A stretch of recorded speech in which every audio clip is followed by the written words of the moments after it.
ಎಲ್ಲರಿಗೂ ನಮಸ್ಕಾರ. ಜ್ಯೋತಿ ಕಿರಣ್ ಕ್ರಿಯೇಷನ್ಸ್ಗೆ ಸ್ವಾಗತ. ಬನ್ನಿ ಈ ದಿನ ಫಿಲ್ಟರ್ ಕಾಫಿ ಮಾಡೋದು ಹೇಗೆ ಅಂತ ತಿಳ್ಕೊಳ್ಳೋಣ.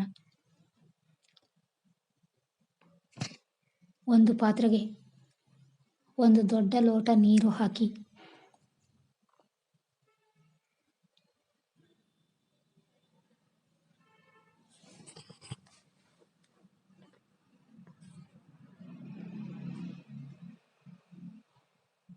ಮೂರರಿಂದ 4 ಟೀ ಚಮಚ ಸಕ್ಕರೆಯನ್ನು ಹಾಕಿ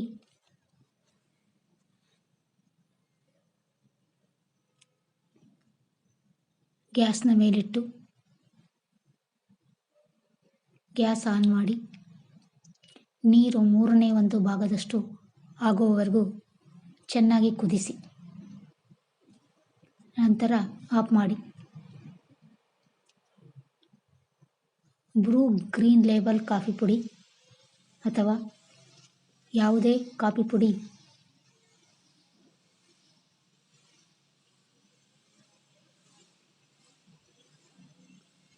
ಉಪಯೋಗಿಸಬಹುದು.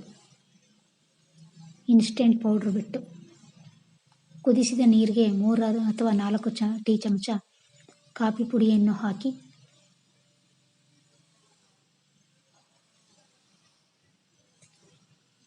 ಒಂದು ಫಿಲ್ಟರ್ ಜಾರನ್ನು ತೆಗೆದುಕೊಂಡು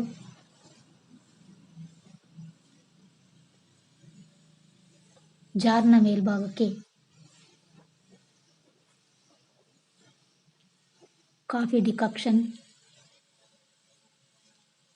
ಹಾಕಿ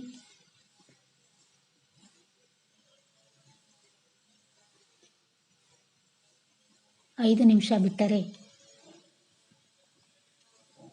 ಈ ರೀತಿ ಡಿಕಾಕ್ಷನ್ ತಯಾರಾಗುತ್ತೆ. ಈ ಡಿಕಾಕ್ಷನನ್ನು ಯಾವಾಗ ಬೇಕಾದರೂ ಆಗ ಉಪಯೋಗಿಸಬಹುದು. ನಂತರ ಒಂದು ಪಾತ್ರೆಯನ್ನು ಗ್ಯಾಸ್ನ ಮೇಲಿಟ್ಟು ಸ್ವಲ್ಪ ಡಿಕಾಕ್ಷನ್ ಹಾಕಿ ಗ್ಯಾಸ್ ಆನ್ ಮಾಡಿ 3/4 ಲೋಟ ಹಾಲನ್ನು ಹಾಕಿ ಬಿಸಿ ಮಾಡಿ ಒಂದು ಲೋಟಕ್ಕೆ ಹಾಕಿದರೆ ರುಚಿಯಾದ ಹಿತವಾದ ಫಿಲ್ಟರ್ ಕಾಫಿ ರೆಡಿ.